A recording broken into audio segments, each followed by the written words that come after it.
June 1941. The sun rises over the plains of Eastern Europe as the ground begins to tremble. It's not thunder. It's the sound of millions of boots, engines and tracks advancing simultaneously. Germany launches the largest land invasion in history. Approximately 3 million soldiers, they cross the Soviet Union's border in a colossal offensive that cuts across the horizon from north to south. Tanks advance in endless columns. Planes dive, tearing through the sky. Artillery clears a path with explosions that make the ground leap as if it were alive. And among these men, there is trust, an almost arrogant trust. The promise was simple: a quick campaign, a Blitzkrieg. The German generals believed that in a few months, everything would be over. Moscow would fall before winter. The Red Army would collapse. The Soviet regime would crumble like a rotting house. Many soldiers crossed the border in summer uniforms, light, without heavy coats, without adequate equipment for extreme cold. Why? Because nobody planned to fight in the winter. They believed they would be home before the first snow. In the first few days, the attack is devastating. German aircraft destroy hundreds of Soviet planes while they are still on the ground. Communications are cut off. Entire divisions are surrounded before they even understand what is happening. Roads are covered in burning debris under the June sun. There is a feeling of absolute power. Armored columns advance dozens of kilometers a day. The speed is brutal. Cities fall rapidly. Thousands of Soviet prisoners march under escort, hungry, exhausted, defeated. But behind the euphoria, there's something that few people realize. The Soviet Union is unlike the countries conquered before. It is immense. Distances seem endless. The roads are poor. Railway tracks do not meet German standards. Each kilometer conquered dangerously lengthened supply lines. Even so, at that moment, nobody wants to hear warnings. The officials speak of colorful maps, of arrows rapidly advancing toward Moscow, of the enemy's imminent collapse. The propaganda reinforces the idea of an easy, almost inevitable war, but the truth is hidden beneath the dust kicked up by the tanks. The war in the East would not be a quick campaign. It would be a war of annihilation, of brutal resistance, of suffering beyond imagination. And while the soldiers march confidently under the summer heat of 1941, believing that victory is only months away, something unseen is already waiting for them on the horizon, the Russian winter, and he doesn't forgive anyone. In the first weeks after the start of Operation Barbarossa, everything seems to confirm German confidence. The armored divisions, the dreaded panzers, advance like blades cutting through fabric. They don't attack slowly, they break through, pierce through, and encircle. Behind them, the infantry closes the encirclement. The objective is not merely to push the enemy back, it is to crush them completely. And that's exactly what happens.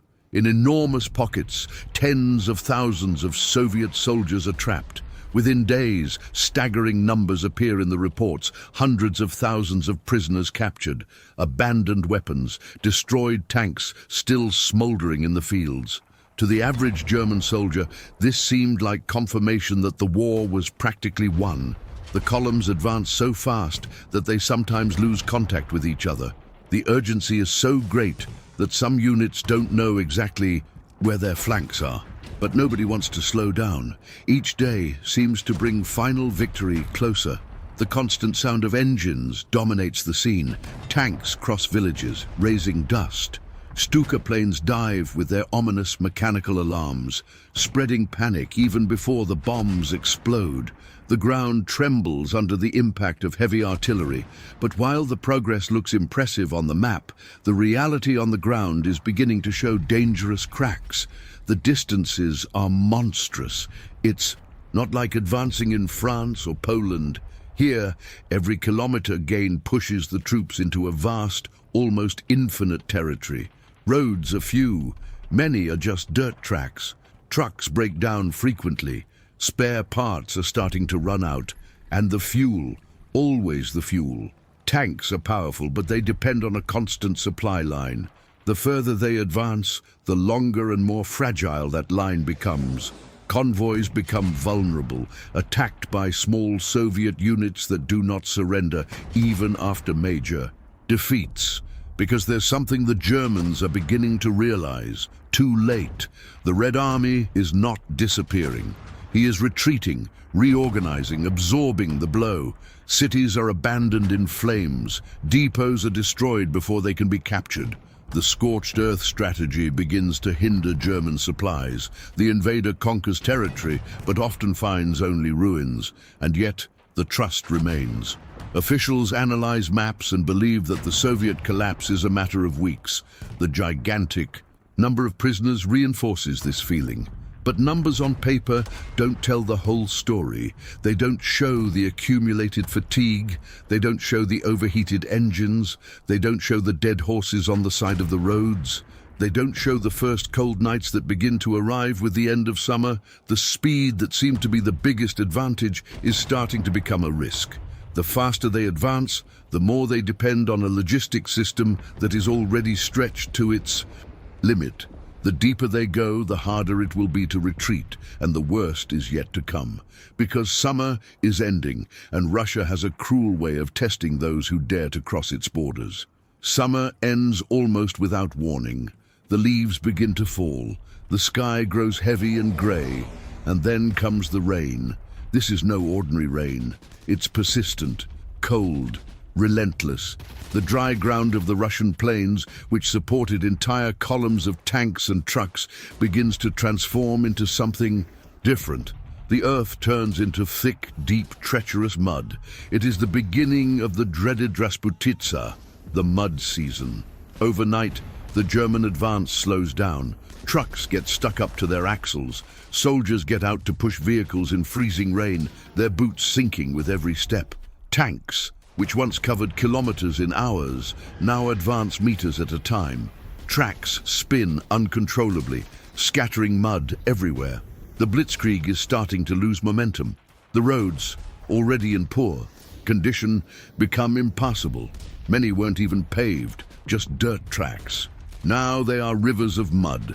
Horses, still essential for hauling artillery and supplies, slip and break their legs. Some are slaughtered right there, by the roadside. The smell of oil, sweat, and wet earth dominates the air. The soldiers are beginning to feel the weight of the campaign. Their clothes are constantly damp. Their feet swell inside their soaked boots. The cold isn't extreme yet, but it's already enough to seep into their bones. Meanwhile, the enemy does not disappear. Small Soviet units appear out of nowhere, attack trains, sabotage bridges, blow up railway tracks. It's no longer just a war of large-scale encirclements. It's a war of attrition. Each kilometer gained now costs much more. The reports are starting to change tone. They no longer speak only of quick victories. They speak of delays, of mechanical difficulties, of an urgent need for fuel, parts, and appropriate clothing. But the leadership insists Moscow is still the objective. The Soviet capital is just a few hundred kilometers away. On the map, it looks so close. But on the ground, every meter requires brutal effort. The men march covered in mud up to their knees. Some lose their boots in the thick mud. Weapons need to be constantly cleaned to avoid jamming. Machine guns fail at the wrong moment. And then, in the early morning hours, the cold begins to bite even harder. The mud freezes superficially overnight, forming a hard crust. In the morning, with the movement of vehicles, it breaks up and swallows everything again. It's like fighting against the ground itself. The advance doesn't stop completely, but it's no longer the same avalanche of steel from the summer. The German war machine, built for speed and shock, is now trapped, fighting against something invisible, something that doesn't appear on strategic maps. Nature. And she's only just beginning to show her strength. The real winter hasn't arrived yet, but you can already feel it in the air, despite the mud, despite the delays, despite the exhaustion. The order is clear. Move forward. In late October and early November 1941, German forces resumed their advance toward the heart of the Soviet Union. Moscow. The offensive received new momentum. Tanks were reorganized. Exhausted units were forced to continue. The Soviet capital is not just a city, it is a symbol. It is the political center. It is the brain of the regime. If Moscow falls, many German generals believe everything could collapse. And then something happens. From certain high points, German soldiers say they can see in the distance the city's towers and structures, factories, chimneys, the distant silhouette of a goal that seemed impossible months before, now almost within reach. But in war, almost can be the difference between victory and catastrophe. The cold is really starting to set in. Temperatures plummet to 20 degrees C, then 30 degrees C. The wind cuts like a blade. Breathing hurts. The air feels like it's burning your lungs. Mustaches and eyelashes freeze in minutes. The tank engines need to be constantly running because if they shut down, they may not start again. The oil thickens like grease. The weapons begin to malfunction. Bolts jam. Machine guns get stuck in the middle of combat. And yet, the fight continues. Soviet resistance intensifies. Defenses are hastily organized. Civilians help dig trenches on the outskirts of the city. Defensive lines multiply. Every village around Moscow becomes a point of resistance. The Germans attack under light snow that begins to fall. First timidly, then steadily. Soldiers sleep outdoors. Many lack adequate clothing. Blankets are scarce. Some wrap their feet in makeshift cloths. Others remove clothing from dead soldiers to try and protect themselves. The wounded face a cruel fate.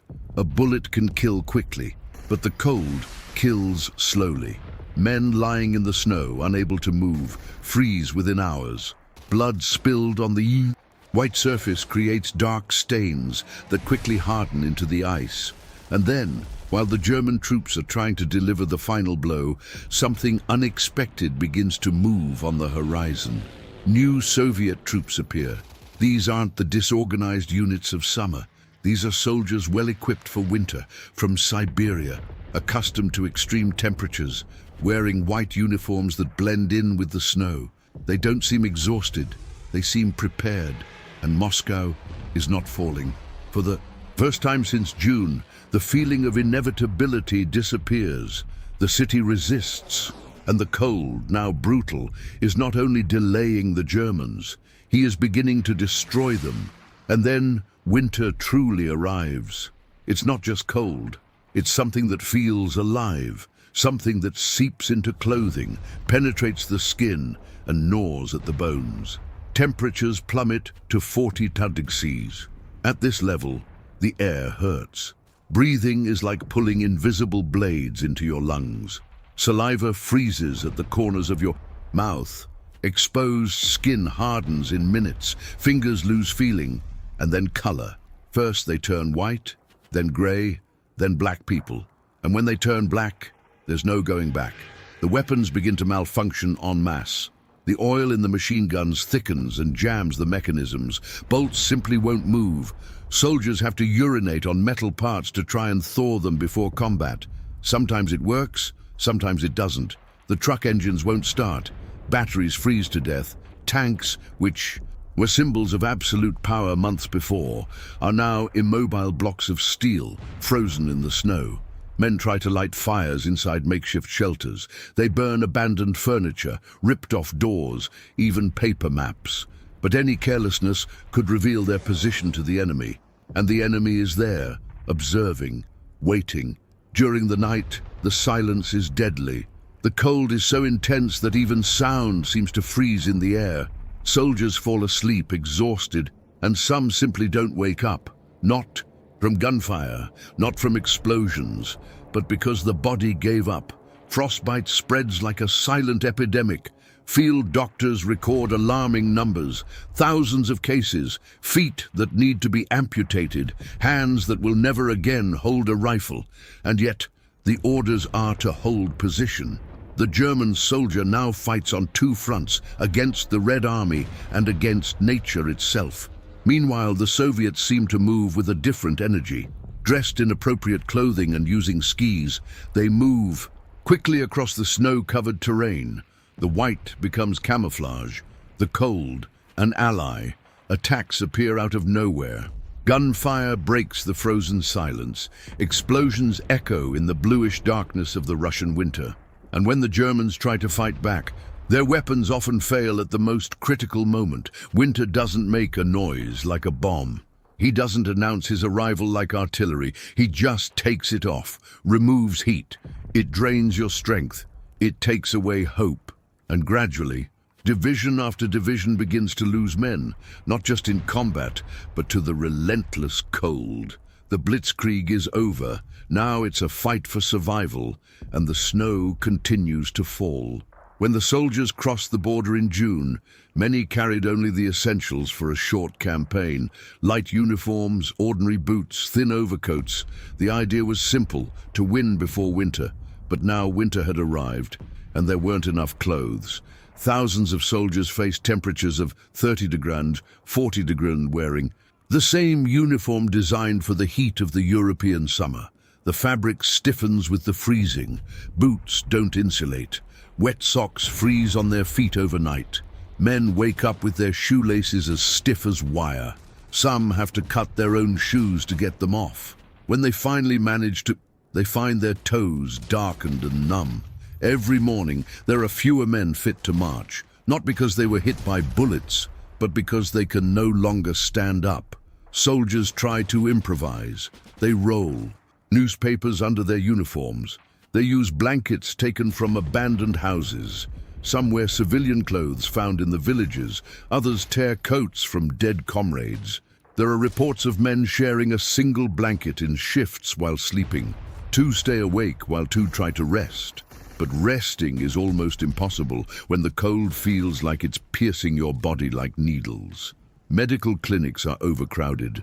Doctors work with frozen instruments. They saw off necrotic limbs in poorly heated shelters. The smell of burnt flesh as they cauterize wounds mixes with the frigid air. The number of frostbite cases is growing faster than the number of combat injuries. And yet, the orders continue. Hold your position. Resist. Do not retreat. Meanwhile, on the other side of the line, the Soviets show a different reality. Troops from the east of the Soviet Union arrive equipped with thick coats, felt boots, and lined hats. They move more naturally in the deep snow. The difference is becoming cruelly evident. The German soldier is not just fighting against the enemy, he is ill-equipped to survive in that environment. Morale is starting to suffer. The confidence of summer fades. What was once rapid progress is now frozen waiting. What was once superiority is now vulnerability. Each night seems longer than the last, and the question begins to surface in the quietest of thoughts. How much longer can we hold out? But winter doesn't negotiate. He just keeps going. And with it, the attrition turns into slow collapse. Division after division being consumed not only by enemy fire, but by the relentless cold. While the cold slowly devoured the German forces, a cold that was not mere discomfort, but a living, hungry being that seeped under the skin, froze the blood in the veins, and transformed each breath into a blade of ice embedded in the lungs. Something decisive, almost supernatural, was happening on the other side of the front line, in the unfathomable depths of that seemingly endless territory. The Soviet Union had not collapsed. She hadn't broken like a dry branch under the weight of the Blitzkrieg. She had reorganized herself. And this reorganization was more terrifying than any collapse could have been, because it carried with it the calculated coldness of survival transformed into revenge. In the first months of the invasion, the shock was so brutal it seemed like the end of the world. Millions of Soviet soldiers surrounded in gigantic pockets, surrendered en masse or were executed wherever they fell. Entire cities swallowed up in weeks, Minsk in 6 days, Smolensk in less than a month, Kiev transformed into a smoldering ruin. The roads were black with bodies, the fields white with abandoned parachutes, the sky permanently darkened by the smoke of burning tanks and smoldering villages. The panic was so dense that it could be felt in the air like the smell of death. Men wept as they abandoned their weapons. Women carried dead children in their arms as they fled eastward, and German radio announced, day after day, the imminent final fall of the colossus with feet of clay. But Soviet territory was too vast, too deep, too wild. It was a sleeping monster that swallowed entire armies without leaving a trace. Every kilometer advanced by the Germans was another kilometer of supply line stretched to the breaking point. Every city conquered was a city that needed to be garrisoned. And winter, the true master of those lands, patiently awaited its hour. And now, in the dead of that winter of 1941, the answer was beginning to take shape, not as a desperate cry, but as a low subterranean roar that made the snow tremble. From the far east, from the Siberian steppes where the cold was as old as the earth itself, reinforcements arrived that seemed to have come from another era. Entire divisions were transferred in sealed trains in deadly secrecy after Soviet intelligence had confirmed, beyond a shadow of a doubt, that Japan would not attack from the east. These men were not frightened recruits. They were veterans of the ice, born in regions where the thermometer regularly dropped to 40-50 degrees below zero. They had been trained to fight where the air burned their lungs and metal cracked like glass. They knew winter not as an enemy, but as an ancient ally. They wore thick, padded coats like armor, lined with cotton and wool, which blocked the wind like walls. Felt boots, the Valenki, kept their feet dry and warm even when the snow reached their waists, heavy sheepskin gloves, and above all complete white uniforms, hoods, cloaks, trousers, all camouflaged in the color of death. In the frozen landscape, they would simply disappear. They became part of the snow, ghosts. They were not marching, they were sliding. On long, lightweight skis, they moved like wolves in a pack, silent, swift, covering distances that left the Germans breathless and exhausted after only a few hundred meters. They attacked at night, when the darkness was absolute, and the wind howled so loudly that it drowned out any sound of approach. They attacked in snowstorms that reduced visibility to zero, when the world became a white, icy void where only death and silence existed. They appeared suddenly just a few meters away, like specters emerging from nowhere, machine guns spitting fire, grenades flying, bayonets gleaming for a second before sinking into flesh. The war was changing its pace. It ceased to be the inexorable advance of a steel machine and became a hunt in which the hunters were invisible and the hunted were blind, deaf, and freezing. The cold, once merely a cruel obstacle, had transformed into a strategic weapon in Soviet hands. They knew where to dig shelters that the wind couldn't reach. They knew how to wrap weapons in greased cloths so the oil wouldn't freeze. They knew how to move without leaving tracks that the wind wouldn't erase in minutes. The Germans, on the other hand, struggled against their own equipment, rifles that jammed because the lubricant had turned to stone, tank engines that refused to start, leather boots that cracked and left feet exposed to the black frost, toes that fell off gangrenous without the man feeling pain until it was too late. And there was another factor, perhaps the most devastating of all. Moscow had not fallen. Despite the panzer vanguards having reached within 30 kilometers of the suburbs, despite the daily bombings, despite the propaganda that already announced the imminent fall, the capital resisted. The Kremlin remained standing. Stalin remained in command. Radio Moscow continued to broadcast day and night the same relentless message: resist. Resist to the last man. Resist to the last cartridge. The motherland will not be surrendered. This simple truth, Moscow is still breathing, changed everything. Soviet morale, which had been on the brink of collapse, began to rise like a faint flame that suddenly finds fuel. Soldiers who had once looked westward with terror now looked with righteous hatred. Peasants who had lost everything found strength in the idea that the invader had finally met his limit. The Russian land, which had seemed doomed, bared its teeth. For the Germans, the feeling was the opposite. a slow, viscous terror that settled in their chests like an incurable disease. They felt, deep in their exhausted souls, that something irreversible had changed. The enemy no longer retreated in panic. He counterattacked. He knew the terrain. He was at home. And winter, that winter which should have been just a season, had become their protector. The German lines, stretched to the point of collapse, were beginning to creak, and the creaking was the sound of fear. The counterattack in December 5th, 1941. The cold was absolute, not an ordinary cold, but a malevolent presence that seemed to have a will of its own. The thermometer, when it could be read, showed numbers that seemed unbelievable, 38-40 degrees below zero. The metal of the gun barrels burned the skin on contact. The air, when inhaled, cut the lungs like shards of glass. Men awoke dead inside their sleeping bags, rigid as statues, their open eyes frozen in expressions of pure terror. Others lost fingers, noses, ears without feeling anything. The flesh simply darkened and fell off. The wind howled incessantly, an eternal lament that entered the head and never left. And it was precisely at this moment of maximum suffering, when the German spirit seemed about to shatter like thin ice, that the blow came.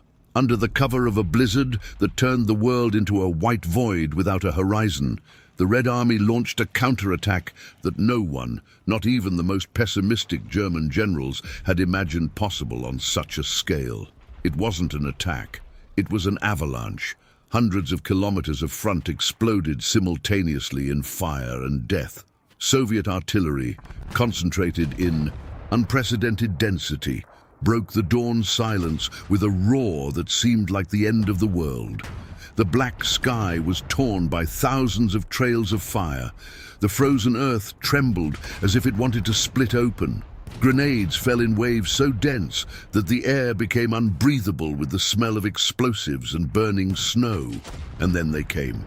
The Siberian divisions, dressed in pure white, glided on skis like demons from a collective nightmare, almost invisible until the very last moment. They emerged from the whiteness like specters, machine guns spitting orange flames, grenades flying in perfect arcs, bayonets fixed. They shouted, "Hurrah!" a cry that was not human, that seemed to come from the very Russian earth, laden with all the fury accumulated since June. The German positions, exhausted, frozen, and poorly supplied, were caught at the absolute limit of their endurance. Men who could barely hold their rifles tried to aim, but their fingers wouldn't obey. MG-34 and MG-42, machine guns jammed irremediably. Panzer III and IV tanks, covered in snow, refused to start. Frozen engines, dead batteries, tracks stuck as if the ground had devoured them. Artillery that should have responded remained silent, its barrels cracked by the extreme cold. In some sectors, the defenses simply evaporated. German soldiers, seeing those white figures emerge from the storm, dropped their weapons and ran backward, stumbling in the deep snow, falling, getting up, falling again, shouting the names of mothers, wives, God. In other sectors, the resistance was fierce, desperate, suicidal.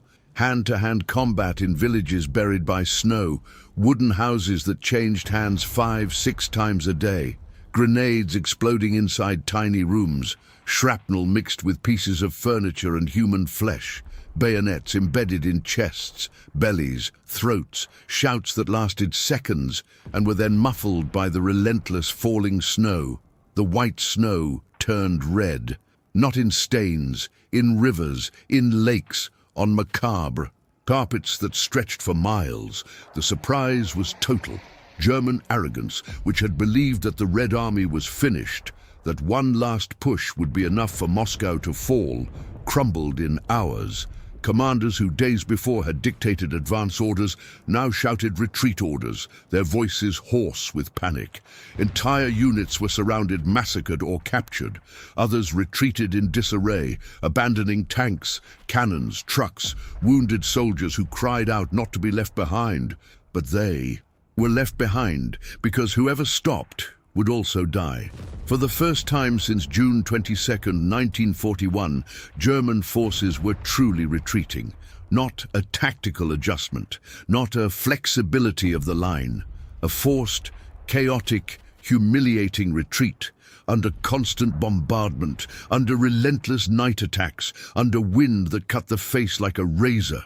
Soldiers marched westward against the icy wind, snow getting in their eyes, ears, and mouths. They carried wounded comrades who died along the way and were left by the roadside, turning into ice statues within hours. Officers threatened with pistols, but many no longer had the strength even to shoot. The myth of invincibility, that myth that had conquered Paris in weeks, that had made Europe tremble, was cracking, shattering, disintegrating in the snow. The Blitzkrieg was over. In its place, a slow, cruel, endless war of attrition was born, where every meter regained by the Soviets cost rivers of blood, but where time, space, and winter fought on the Russian side.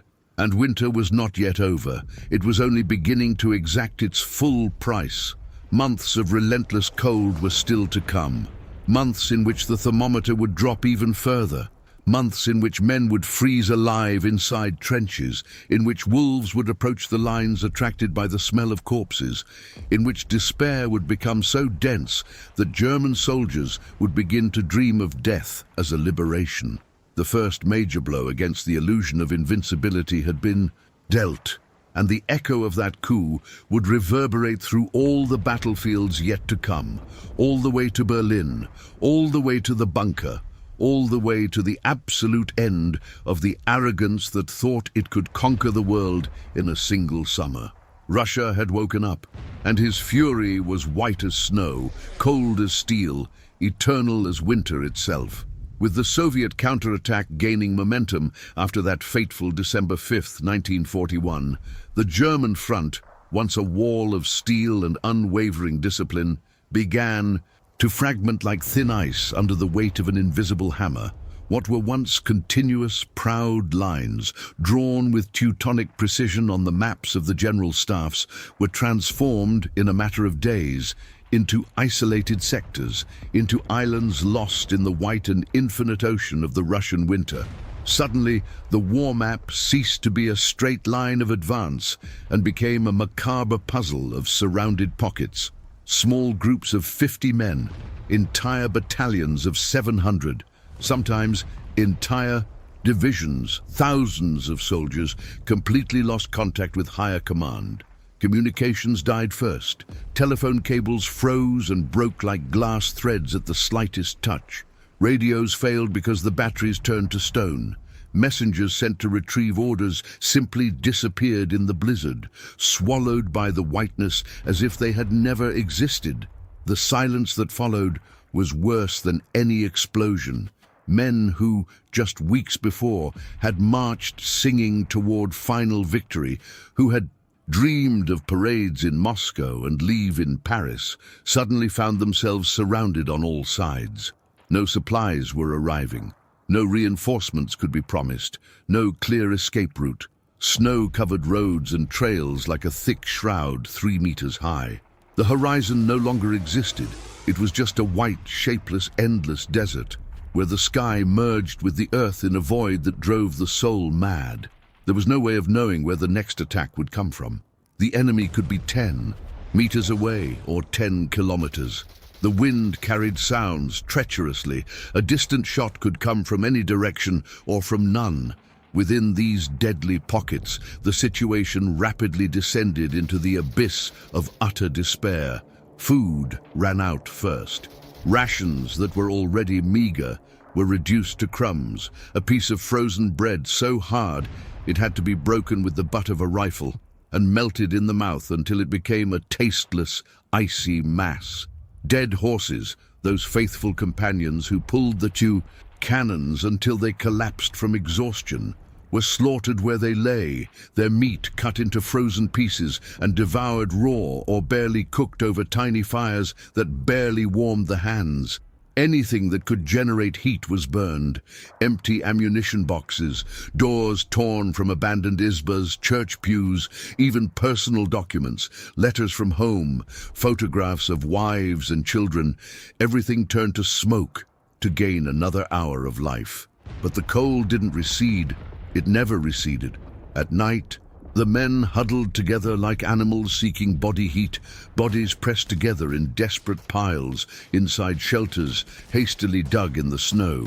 Some awoke at dawn to find that their companion beside them had stopped breathing hours before, his face blue, his eyes open, his body already as rigid as marble.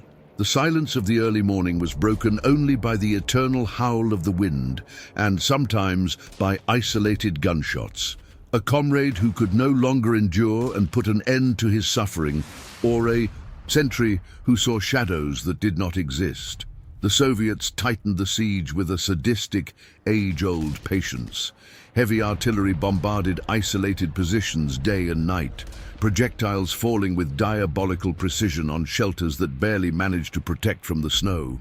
Attacks came from unpredictable directions. Siberian patrols dressed in white infiltrated the absolute darkness, silently slit throats, stole supplies, and disappeared again into the storm like vengeful ghosts. Inside the pocket, time lost all meaning. Each day was an animalistic struggle for survival. Each night seemed to last an eternity, a bottomless pit where fear fed on itself. Some units, in a delirium of despair, tried to break through the encirclement. They advanced through the deep, chest-deep snow under constant crossfire, shouting hoarse orders that the wind carried away. Wounded men were left behind because there simply wasn't the strength to carry them. The cries of "Don't leave me" echoed for minutes and were then silenced by the merciless snowfall. Tanks with their last liter of fuel fired their final projectiles and were abandoned, becoming frozen monuments in the middle of nowhere. Men fell exhausted during the march and needed to be violently shaken to avoid falling asleep. Because sleeping there in the snow meant dying in minutes, their bodies surrendering to eternal sleep without pain, without struggle. The dream of a quick victory, of the war ended before Christmas, had now been replaced by a single question that echoed in every broken mind. Are we going to get out of here alive? Divisions that had begun the campaign with 10,000 men now numbered only a few hundred, many crippled by the cold, starving, with sunken eyes, as if they had seen death too closely. The command structure began to crumble. Officers who had once inspired respect now begged for discipline as reality grew ever more brutal, more animalistic. Discipline was maintained at gunpoint, but hatred and fear were stronger than any order. The war in the East had ceased to be offensive. It was no longer a strategy. It had become pure and simple survival. And winter, merciless, indifferent, eternal, continued to watch from above, like a cruel god, while entire armies were slowly consumed by snow, fire, and white oblivion. If Soviet bullets didn't kill, the cold finished the job with an even more terrifying slowness. In the winter of 1941 and 42, the medical reports from the German divisions, those documents scribbled by the light of flickering lamps, revealed an enemy as devastating, as silent, and as omnipresent as any elite division of the Red Army: mass frostbite. These were not isolated cases of misfortune. They affected tens of thousands of men, numbers that rose day by day like a black tide that no one could stop.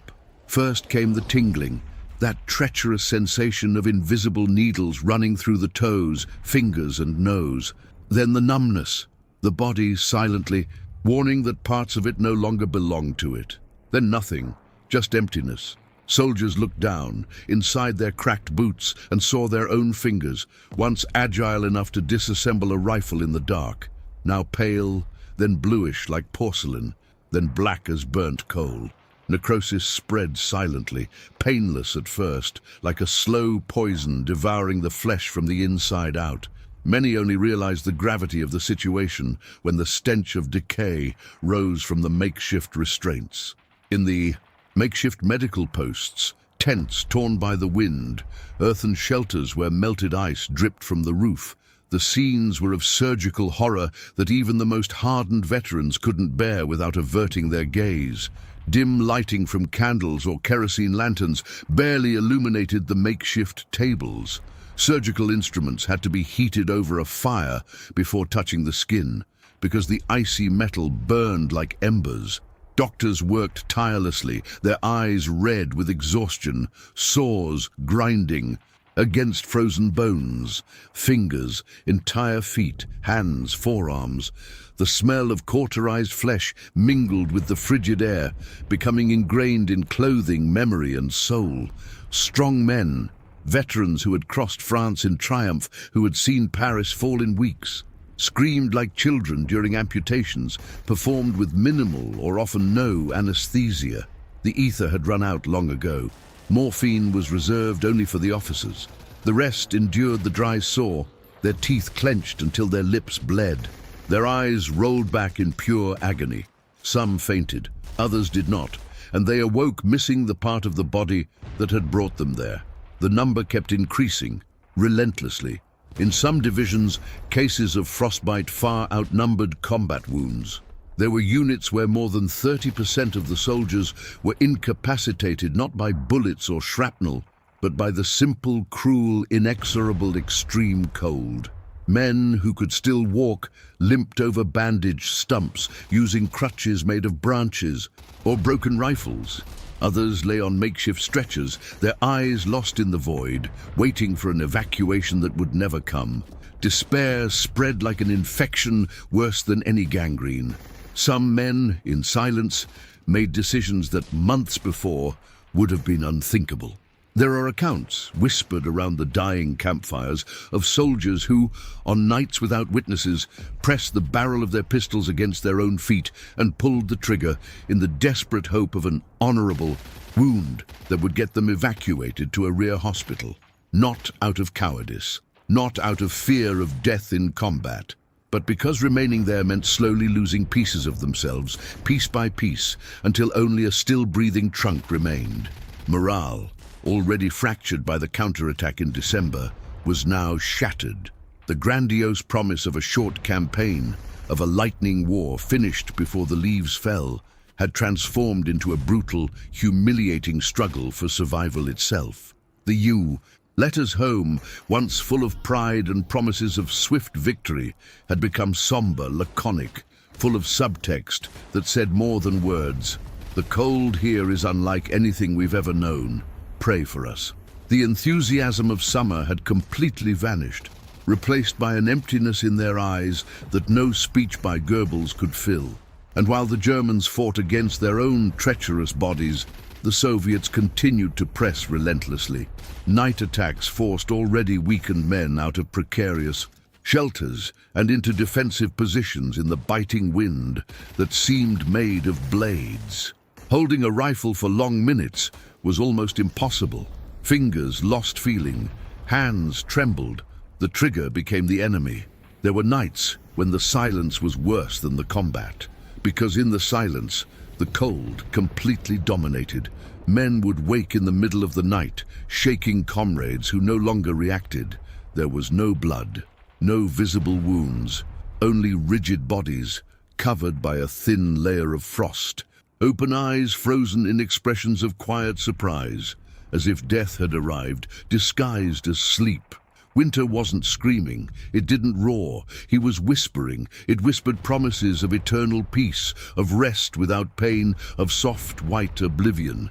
And in that icy whisper, entire divisions began to lose not only men, but their ability to fight, their will to resist, their very humanity. The German army was still standing. He was still carrying his frozen eagles and swastikas, but I was bleeding from 1,000 invisible wounds, and freezing and at the same time. And winter, that merciless master of Russia, still had many months ahead to exact the full price from those who dared to defy it, with the lines crumbling like raw flesh under the blade of an invisible cleaver, and the cold devastating the troops more mercilessly than any Siberian division. Many commanders on the front lines, Men who had crossed France in triumph, who had seen the sun of Kiev and smelled the smoke of burning tanks, began to realize the obvious, the inescapable. What the Berlin maps still refused to admit: holding certain positions was pure, slow, and deliberate suicide. The units were exhausted to the core. Fuel had run out days ago. The tanks, once the pride of the Blitzkrieg, lay motionless like frozen iron monuments, covered by meters of snow that turned them into useless fortresses. Ammunition was counted bullet by bullet, like gold in times of famine. Food had been reduced to breadcrumbs that had to be melted in the mouth before being swallowed. But above all, the most basic physical capacity was lacking: the ability to continue enduring temperatures that regularly dropped to 40–45 degrees below zero. The air burned their lungs, their muscles stiffened like stone. Their hearts beat slower, as if their own blood were turning to ice within their veins.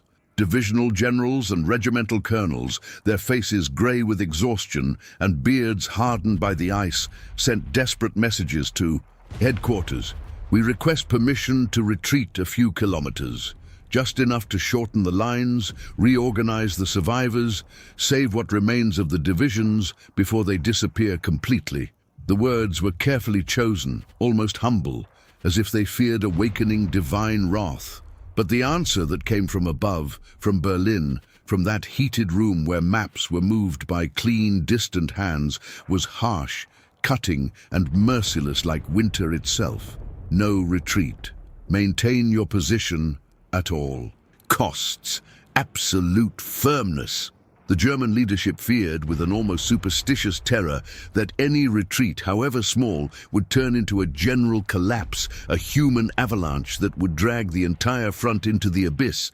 It was believed, or pretended to be believed, that the mere demonstration of Teutonic discipline, of iron will, would prevent the enemy from perceiving the real weakness. Thus, orders were transmitted by crackling radio or by messengers who sometimes died en route. Hold. On, don't give an inch, the Führer orders, and the frozen soldiers, with cracked lips and sunken eyes, received the sentence of remaining in destroyed villages where the houses were nothing but burnt shells, in forests where the trees cracked like bones under the weight of the snow, in shallow trenches dug in the ground that refused to yield to the shovel because it was as hard as granite. Hold position. Two words that, in the Russian winter of 1941–42, meant something brutal, almost sacramental in their cruelty. It meant standing still for endless hours under biting wind that pierced through coats like hot knives. It meant sleeping in the same trench where snow piled up on one's body overnight, forming a white blanket weighing tons that, in the morning, had to be broken up with bloodied hands. It meant having no room to maneuver when the Red Army attacked by surprise. The men had to fight where they were, without retreating, without flanking, only resisting until the last cartridge was fired or the last body fell stiff in the snow. Some local commanders, those who still had blood in their veins and not just orders in their heads, made decisions on their own. They would discreetly retreat a few kilometers during the night, in absolute silence, abandoning positions that could no longer be defended, hoping to avoid complete sieges that would turn their divisions into mass graves. Others obeyed rigidly, with the blind loyalty that had been hammered in since 1933, and paid the highest price imaginable. There were sectors where entire companies simply ceased to exist, not because of a grand battle, not because of a clash of titans that would go down in history books, but because of continuous attrition, repeated attacks from Siberian patrols that emerged from the whiteness like wolves, and the relentless cold that killed more slowly and more surely than any bullet. Tanks were buried in the snow up to their turrets and used as fixed defensive points because they could no longer move. Their engines frozen forever, their tracks stuck as if Russia itself had decided to devour them. Heavy artillery was positioned in clearings and left behind when the horses starved or the engines refused to start. The cannons became mute statues, pointing at an ever-approaching enemy. Tension grew among the officers like a rope stretched to the breaking point. Some still believed, with almost religious faith, that resistance was the only way out, that the Führer saw something they couldn't. Others saw clearly, with the eyes of experience and horror, that each day standing still there meant more amputations in makeshift medical posts, more silent deaths during the night, more men who simply stopped breathing without a groan. And while the orders echoed through the lines, "Not a step back, the Führer commands," the Red Army continued to press relentlessly, without haste, like a predator that knows its prey is already mortally wounded. Night attacks came in. Waves, testing, probing, bleeding the static defenses.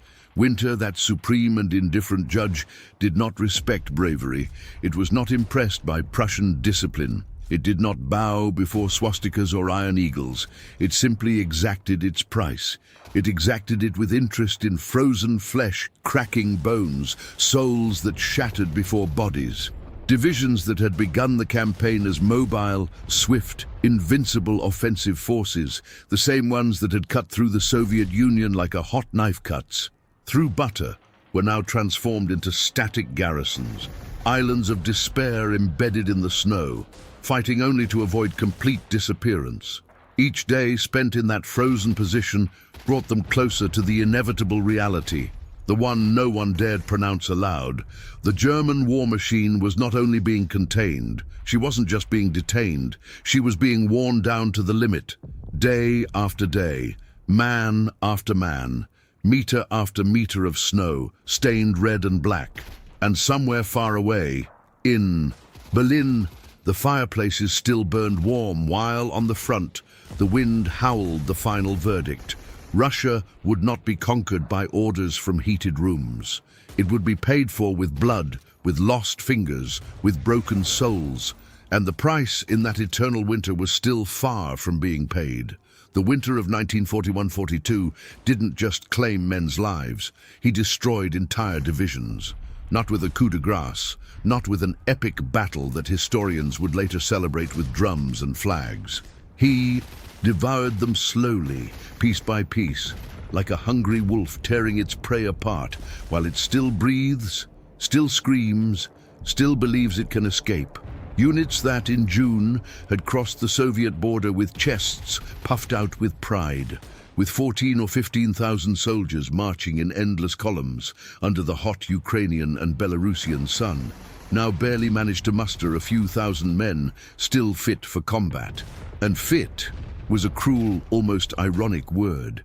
It meant bodies that could still hold a rifle, even if their fingers were black and swollen, even if their eyes were sunken like bottomless pits.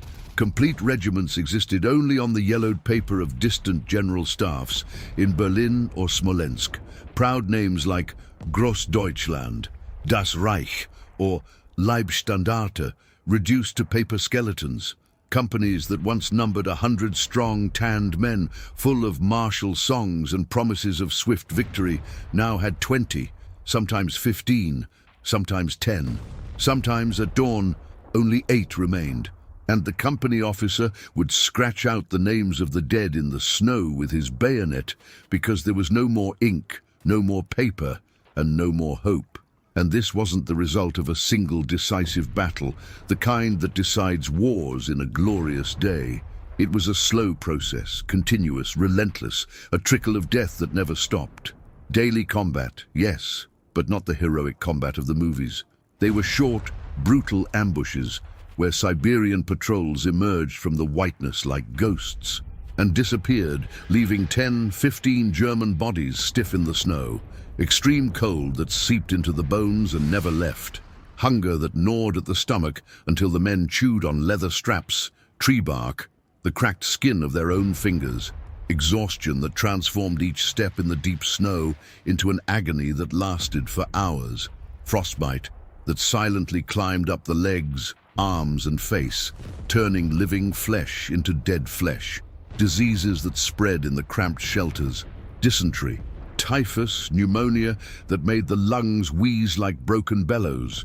There were divisions, and the medical reports, written with trembling hands by candlelight flickering in the wind, mercilessly confirmed this, that lost more men to the cold than to the enemy at certain times.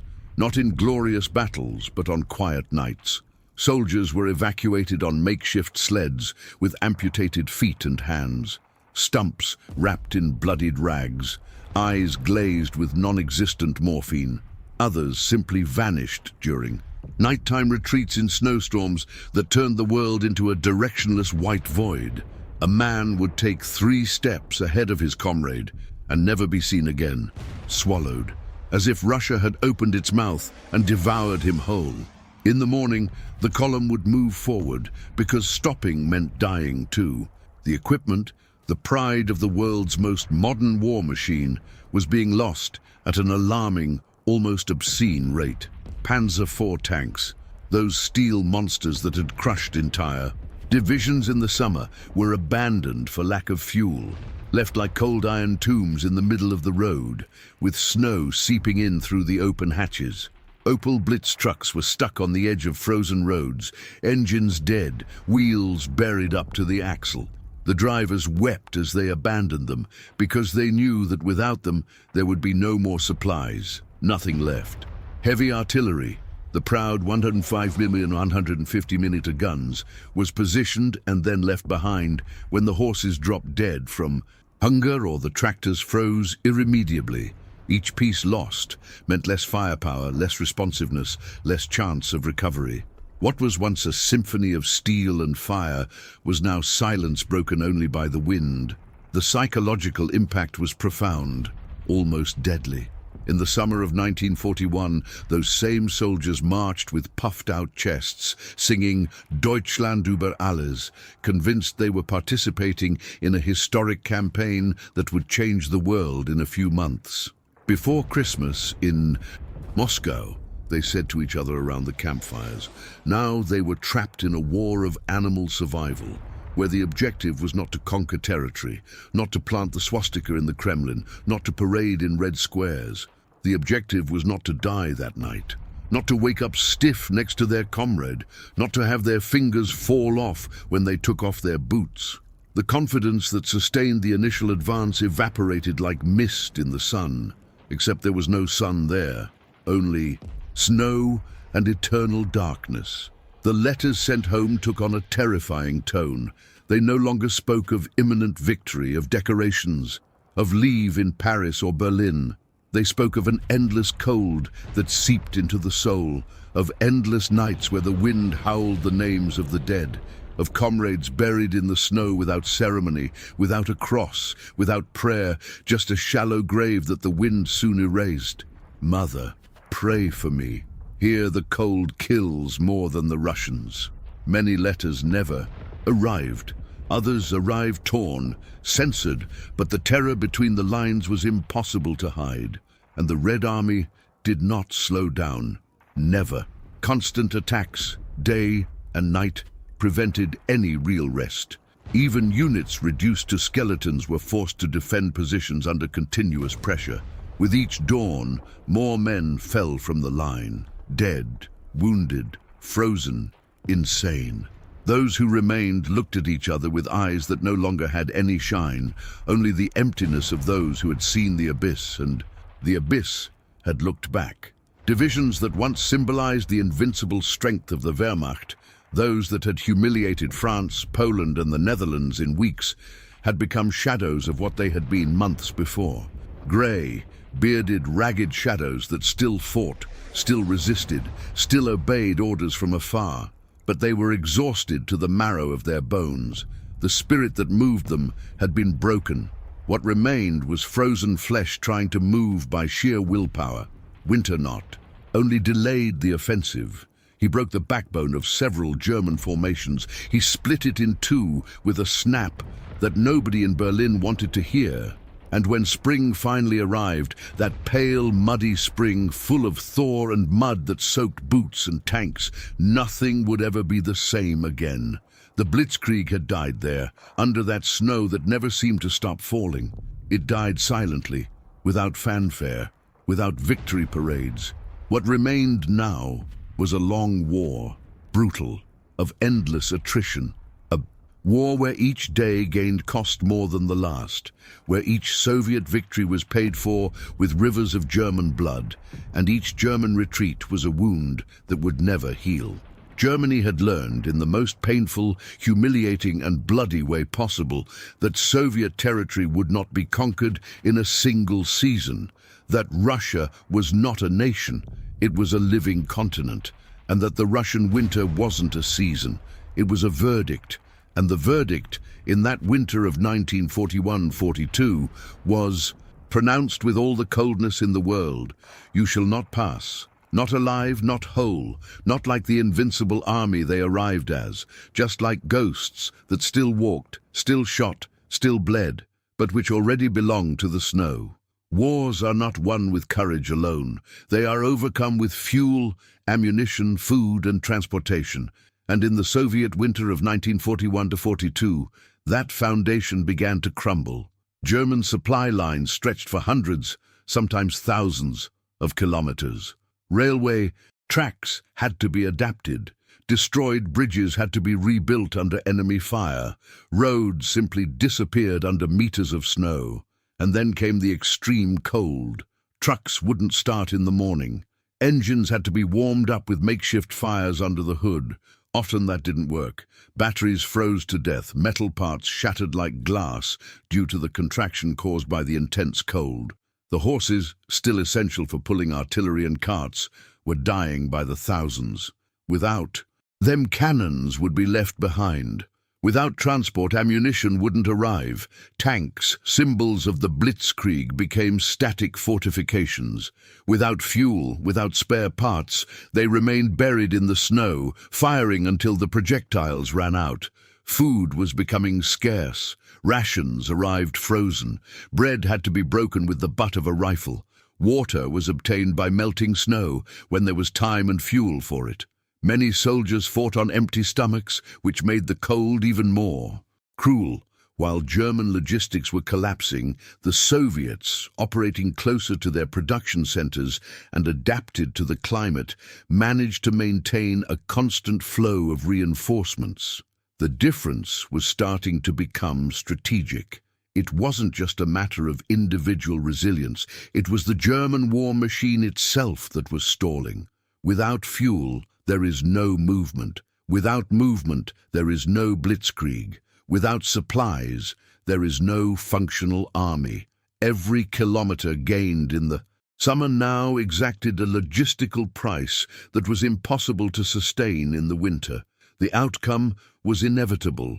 Units began operating in isolation, without proper coordination. Ammunition orders took weeks to arrive. Reinforcements arrived too late, if they arrived at all. War is no longer offensive. War is no longer mobile. Now it was a struggle to hold fragile lines, supported by a system that could no longer keep up with the needs of the battlefield. Winter didn't just freeze men, he froze entire gears of the German military machine. And when a machine stops working in the middle of an all-out war, the result is usually devastating. Even with strict orders to maintain position, reality began to impose its own decision. There were areas where there simply weren't enough men left to defend the line. Others were so isolated that remaining there meant complete annihilation. And then the withdrawals began. These were not organized movements like those in military manuals. They were retreats under constant pressure, often carried out hastily in the middle of the night, in biting winds and deep snow. Columns of soldiers marched westward with what remained of their equipment. Some dragged light cannons, others abandoned heavy pieces on the edge of the frozen road. Vehicles out of fuel were set on fire so they wouldn't fall intact into Soviet hands. With each withdrawal, there was a risk of panic. The terrain was treacherous. The snow concealed holes, tree trunks, and bodies. The wounded were difficult to transport. Many had to be left behind, a decision that would haunt survivors for the rest of their lives. Meanwhile, the Red Army pressed on. Artillery fired on retreat routes. Small Soviet units attacked exposed flanks. Ambushes sprang up in frozen forests. Every kilometer retreated was fought for with blood. But the retreat also saved what remained of some rooms. By shortening the lines, units were able to partially reorganize. More defensible positions were established. Total collapse was narrowly avoided. The retreat marked something deeper than the loss of territory. She symbolized the end of the illusion. The campaign, which was supposed to end before winter, was now being pushed back by the cold and Soviet resistance. Soldiers who had marched confidently eastward now walked silently westward. The enthusiasm of summer had been replaced by vacant stares and heavy footsteps in the snow. Winter was not yet over, but the German offensive, the one that promised to crush the Soviet Union in months, was officially over. And what lay ahead would not be a quick war. It would be a long war, a war of attrition, a war where each side would exact its own price in blood. And the winter of 1941-42 had already made it clear the East would not be conquered easily. As spring began to approach in 1942, the landscape still bore the scars of the most brutal winter many of those men had ever faced. Fields covered in dirty snow concealed the wreckage of vehicles. Immobile tanks, half buried in the ice, marked where offensives had abruptly stopped. Makeshift intersections sprang up alongside frozen roads, simple wooden stakes indicating where comrades had been hastily buried. But the impact of that winter went far beyond human and material losses. He changed the course of the war. The invasion, launched in June 1941 by Operation Barbarossa, aimed to destroy the Soviet Union within a few months. The belief was that the Soviet system would collapse. After devastating initial blows, that didn't happen. Moscow resisted. The Red Army reorganized. Winter crushed the pace of the offensive. For the first time, the Wehrmacht's military machine was forced to acknowledge its limits in the east. Blitzkrieg, dependent on speed, coordination, and constant momentum, simply could not survive in an environment where engines froze and men lost limbs to the cold.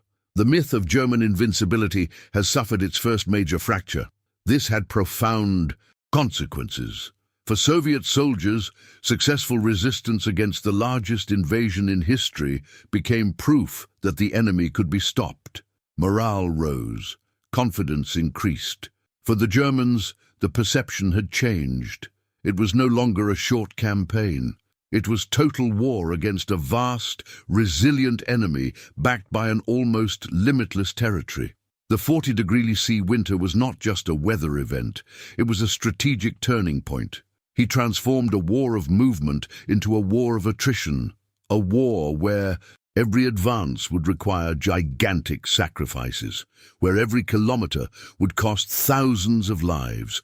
Divisions that should have been celebrating victory were forced to hastily rebuild. Reinforcements had to be sent. Equipment had to be adapted for extreme conditions. Plans were redone.